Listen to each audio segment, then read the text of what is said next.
Olá, sejam todos bem-vindos mais uma vez ao vivo aqui. E como eu tô com uma dificuldade de gravar lá no canal no YouTube um vídeo ao vivo, fazer um streaming, a minha câmera não tá muito legal. Essa câmerazinha de fazer streaming. Ela tá com um probleminha na saída e na entrada de áudio, na conexão com o meu computador. Aí eu resolvi gravar uma live aqui, que já fica aqui gravado pra vocês, e vai direto pro YouTube também.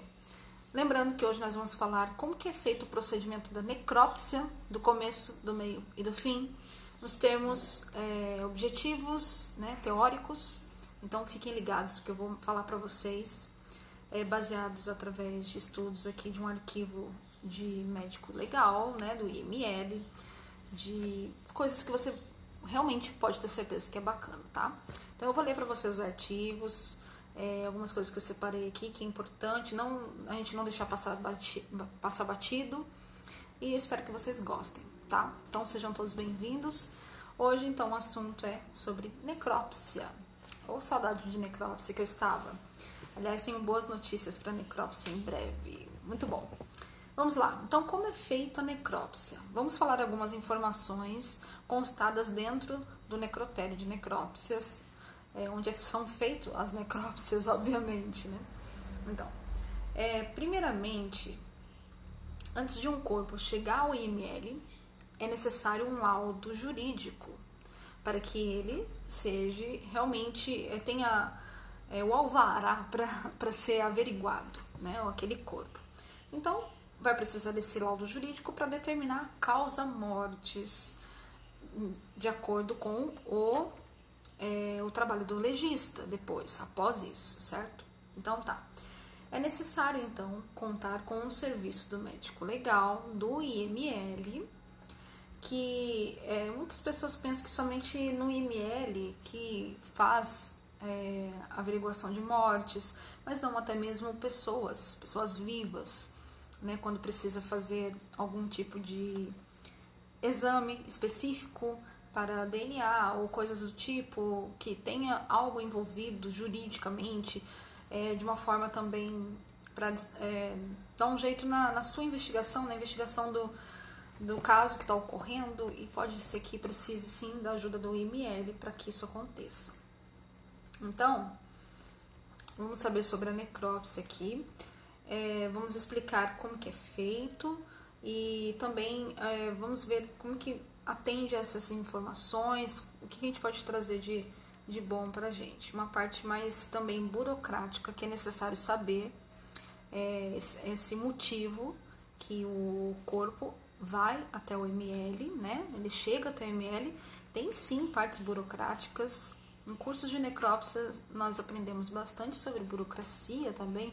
Papelada é algo muito importante, porque qualquer erro, qualquer vírgula prescrita errada, emitida errada na certidão de óbito pode causar grandes danos para o profissional. Então, temos que ficar ligados com isso.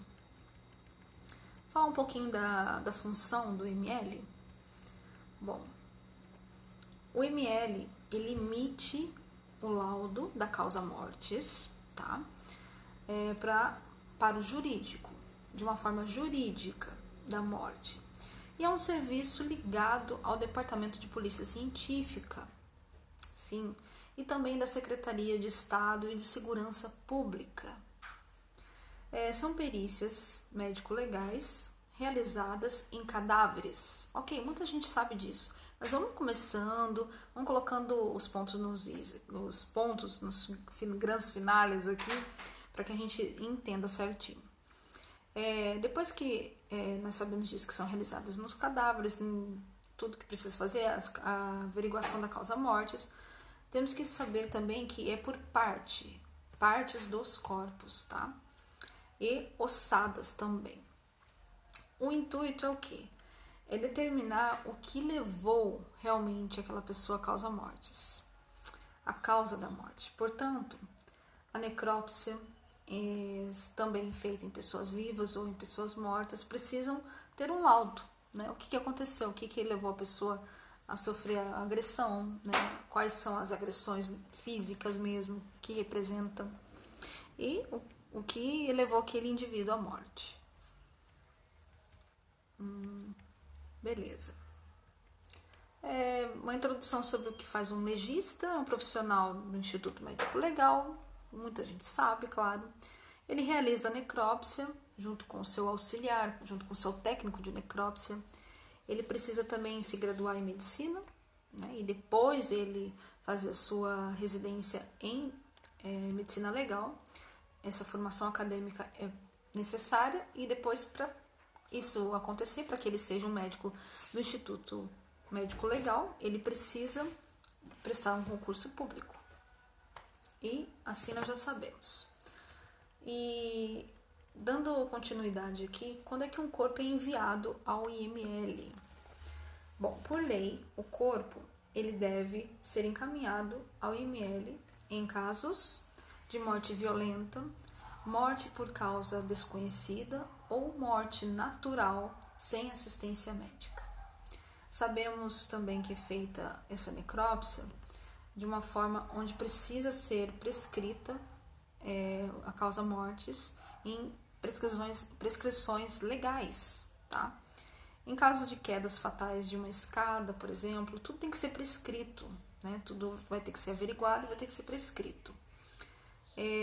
Bom, a perícia vai dizer que tudo que foi empurrado ou caiu ou se machucou, tudo mais vai auxiliar também no trabalho do legista. Mas é de suma importância a autópsia, a necrópsia, no caso, para realmente averiguar. Então, o legista, ele estuda o corpo que chegou ali, aquele cadáver, de forma externa, primeiramente, vendo as lesões, que ele já vai saber quais foram, vai ter uma noção, e depois ele vai fazer os cortes nos corpos, tá? Alguns procedimentos comuns no dia a dia dos necrotérios. Bom, vamos falar um pouco dos cortes, né? Como que os legistas fazem. Através das cavidades do corpo, né? Então, para descobrir a causa da morte, é necessário que o profissional faça uma análise de fora para dentro, mas para dentro é obviamente o resultado, que vai trazer o resultado. Análise dos órgãos a partir de 3 cavidades que terão que ser abertas, tá? Que é a cavidade abdominal, tórax e crânio. Portanto, para mortes suspeitas ou violentas, naturais sem assistência médica ou doenças raras ou morte inexplicável, ocorre sim a necrópsia também, em todos esses casos que eu citei. Os cortes são iniciados nas cavidades citadas e o exame é prosseguido, né? Vamos ver agora a ordem desses exames, como que é feito passo a passo, porque essa era a curiosidade que me mandaram lá no YouTube e como eu não estava conseguindo gravar vídeo lá e gravar e editar, eu queria colocar de uma forma mais óbvia e rápida para vocês entenderem sobre esse artigo e até mesmo atraindo a forma no qual a pessoa me solicitou. Bom, o funcionamento. Depois que a família reconhece o corpo, né, do ente querido lá que veio a falecer, ele em seguida, esse cadáver, ele vai passar por um processo de aferir o peso, né, vai identificar quanto que a pessoa pesa. Então, ele é lavado com sabão e com água, é posto na mesa, naquela mesa de inox, né? E começa o procedimento da necrópsia. Uma análise externa, como eu já tinha dito, antes mesmo de ler o artigo, porque eu sei que começamos para ver as fraturas externas, né? Expostas. Com isso, são identificados possíveis furos de balas e outras lesões do tipo. E essas 3 cavidades citadas, o tórax, o abdômen e o crânio, elas são abertas por um exame detalhado, minuciosamente detalhado e interno. Então, o corte, o rasgo, é feito do pescoço ao pubis, né? E existem 3 formas, em forma de T, em forma de Y e em forma de I. Esses cortes, tá? Que vai dar acesso ao abdômen, à caixa torácica. E todos esses órgãos que são analisados e são identificados com algum tipo de dano, por algum motivo da morte, será descoberto qual foi o motivo que levou à morte, sim, dessa pessoa. Como casos de envenenamento no estômago, abriu, conseguiu identificar, o legista especialista nisso, vai saber identificar que foi por motivos de envenenamento, ou um coração esfaqueado, perfurou o coração, coisa do tipo, podem ser identificados na necrópsia, tá? Então tá. Agora na parte do corte na cabeça, no couro cabeludo, é cortado de uma orelha para outra orelha, né? Redondo, obviamente. Acho que vocês já devem ter visto em alguns vídeos. No YouTube aparece alguns médicos fazendo esse procedimento. Mas é feito com uma serra elétrica. Porque é muito difícil, né? O crânio é um osso muito pesado, muito duro. E é necessário, sim, usar alguns instrumentos que parecem ser assustadores, mas realmente é o procedimento científico a ser feito. Então, é retirada essa tampa do crânio, é removida, e todos os nervos do cérebro são cortados também, tudo são cortados, né? E para que seja retirado e analisado. Então, retirou, vai levar numa mesa ao lado e vai averiguar, né, se existem alguns coágulos, o que perfurou. Imagina se a pessoa levou um tiro no crânio, na cabeça, e chegou a perfurar mesmo o crânio. Então, são por esses motivos. Os pedaços menores, eles são enicerados e o resto do corpo são costurados. Então, o que for para se deixar de lado, que não é necessário, coloque-se, né, de um lado, e o que for necessário devolve até mesmo o cérebro, coisas do tipo, e faz a costura no crânio. Nesse caso, no enterro, na cerimônia fúnebre, a pessoa, os familiares não vão perceber, porque vai estar muito bem feito, colocado certinho, os cabelos, até mesmo as flores vão conseguir fazer com que esse procedimento não seja revelado para as pessoas. Mas é assim que acontece, né?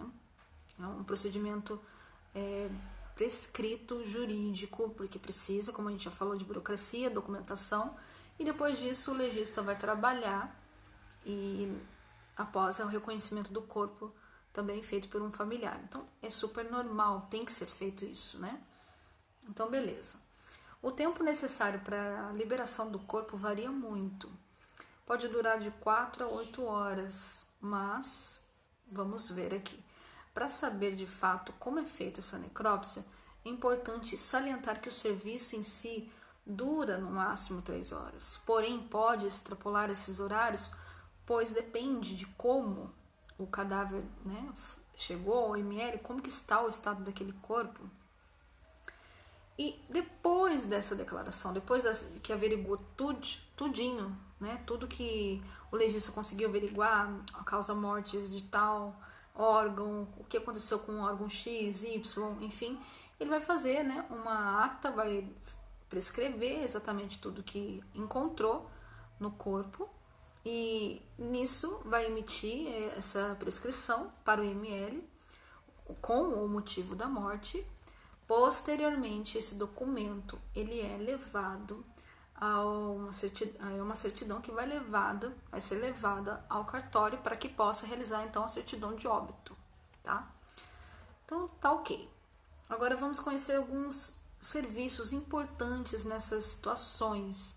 Nós estamos falando de prática, mas também estamos falando de teórica, né? A parte da documentação, a prática como que foi feito, como que são os cortes, enfim, já disse para vocês, e a documentação. Existe uma coisa muito importante sobre o translado do corpo, já falei isso inúmeras vezes nos meus vídeos lá no YouTube também, que é um serviço que precisa da liberação do IML. Sem isso não tem como fazer o translado de estado, de município, até mesmo de país, de algum corpo, tá? Porém, pode somente ser realizado através de uma documentação X, né, uma documentação civil que esteja em dia, para então poder liberar e contar com um serviço de assessoria. E quais são esses serviços de assessorias? é o serviço da funerária, é o trabalho da funerária, realizar o translado, né? Muitas pessoas me perguntam, será que eu vou conseguir emprego na área da necrópsia? Estou com dificuldades de concursos, os concursos estão escassos. Eu sempre aponto a funerária, porque você tem várias opções para trabalhar na funerária. Tem vários meios de você trabalhar na funerária, até mesmo como tanatopraxista, né, tendo a formação, a qualificação, tá? Então, com essa assistência funerária, existem alguns serviços importantes que a funerária vai ter que prestar para a gente, que no caso é a assistência funerária em si, né, para o nosso ente querido, tudo que possa trazer conforto para os entes queridos e também o respeito devido ao cadáver. E se for necessário também a cremação, né, a funerária realiza a cremação, se for do gosto, da vontade do falecido antes de morrer, ter escrito, e após isso os familiares também solicitarem essa hipótese. E também eles fazem parte de planos funerários, né? Muitas pessoas têm planos funerários para não ter dor de cabeça de numa hora tão delicada ter que passar por esse tipo de situação. Então, pessoal, eu acredito que essas são as informações mais básicas, objetivas que eu quis trazer. Eu busquei um artigo bem objetivo. Ele é diretamente de um necrotério do Rio de Janeiro e lá eles recebem mais de 40 corpos por dia. São feitos procedimentos pós-falecimento e as pessoas acreditam que é um serviço muito bem feito, pelo que eu vi aqui, gostam bastante e foi muito bem explicado que encontrei para poder resumir para vocês, para não ficar um vídeo tão longo, tão cansativo, né? E terminamos por aqui. Infelizmente nós não temos tanta audiência aqui no Instagram. Antes tínhamos mais. Mesmo assim, mesmo que tenha uma pessoa, eu sou grata da mesma forma. As pessoas acho que um pouco confundiram quando modifiquei para investigação forense o motivo, né, disso tudo, por que não vai mais falar de necrópsia, coisa e tal. Não, eu vou falar de necrópsia, inclusive vou voltar a fazer uma especialização em necrópsia, porque um profissional completo que quer trabalhar como policial científico, que é o meu caso, investigação forense, perícia criminal, precisa saber. Eu acredito que sim, eu pelo menos gosto e quero saber. Então não se preocupem, gostaria que tivesse mais interação de vocês aqui, mais no YouTube também. É uma coisa muito importante porque é um trabalho no qual eu faço de boa vontade. Ninguém coloca uma arma na minha cabeça para eu fazer, não. Mas eu faço de coração para vocês porque acredito que o estudo pode ser compartilhado. Ultimamente nós tivemos uma grande caída, né, na nossa comunicação, que talvez seja erro meu de ter colocado vocês em situações que, nossa, mas eu não estou entendendo o que essa pessoa está querendo fazer.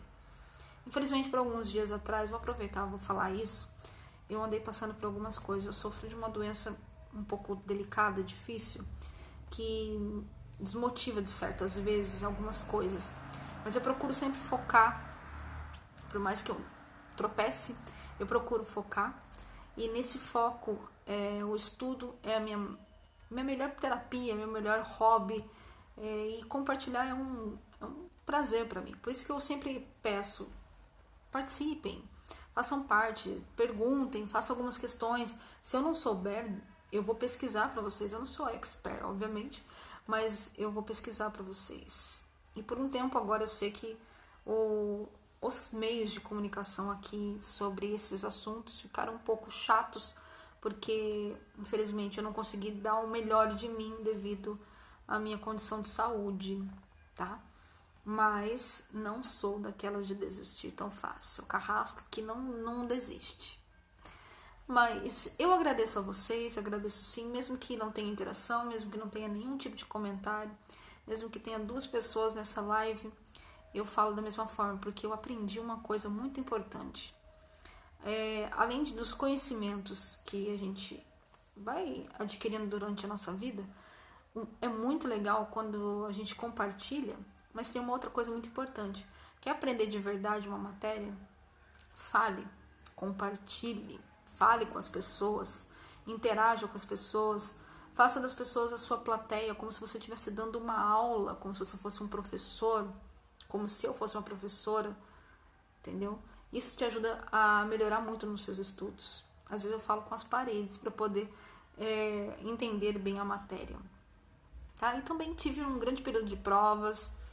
Eu sempre coloco brincando, vou desistir da faculdade, não aguento mais. Até coloquei um post que eu não aguentava mais a faculdade. Mas é muito puxado mesmo, realmente. Esses assuntos, eles pegam muito com a gente precisa estudar coisas incríveis. E agora que eu entrei nessa parte jurídica, são leis atrás de leis. E é realmente uma coisa que puxa um pouco do nossos miolos, mas é uma coisa muito gratificante. E eu vou continuar compartilhando, mesmo que ninguém assista até então. Um dia isso vai. Se eu realmente parar de publicar algo totalmente, é porque daí já não vai dar mais tempo para fazer o que eu gosto de fazer, que seria publicar, compartilhar com vocês. O trabalho possa não deixar. Mas isso é futuramente. Estou vivendo o presente agora para que nós possamos compartilhar os nossos conhecimentos. Eu gosto muito, tá? Muito obrigada por vocês interagirem. Ganhei pelo menos um joinha e uma carinha. E um boa noite, pessoal. E uma outra carinha agora também. Muito obrigada. Porque ultimamente vocês realmente me deixaram muito abandonada, tá?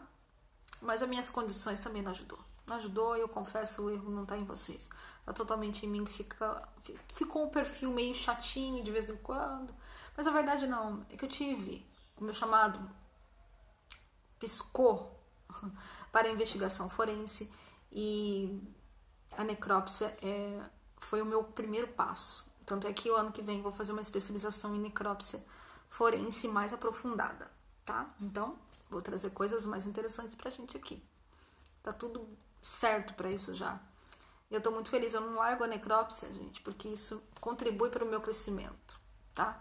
Eu acho muito bacana o profissional policial científico tá em dia com essas matérias. E existem outras que eu ainda preciso e quero estudar, mas vamos por partes antes que eu fique maluca aqui e não consiga dar conta de nada, certo?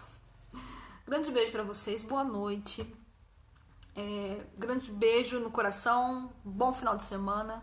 Esse vídeo vai estar disponível aqui no feed, se você quiser assistir de novo, também lá no canal no YouTube, se você puder dar uma força pra gente lá e deixar o like é importante, muito importante, porque o YouTube, ele precisa entender, ele não entende tanto quanto a gente, o Instagram também, ele precisa entender, ele não entende quanto a gente, eles são robôs, nós somos humanos, então a gente precisa apertar o botão do robô para que ele funcione, o algoritmo, e ele possa gerar bons frutos, compartilhando, levando vídeos para as outras pessoas, tá? Mas eu vou parar de falar, que eu já enchi muito o saco de vocês, falei o que é legal, falei que o assunto, né, como que é feito uma necrópsia do começo, meio e fim, a parte teórica e a parte prática também um pouquinho, tá? Grande beijo pra vocês, eu vou mesmo, dessa vez eu vou, juro que eu vou. Obrigada por vocês participarem. Até mais.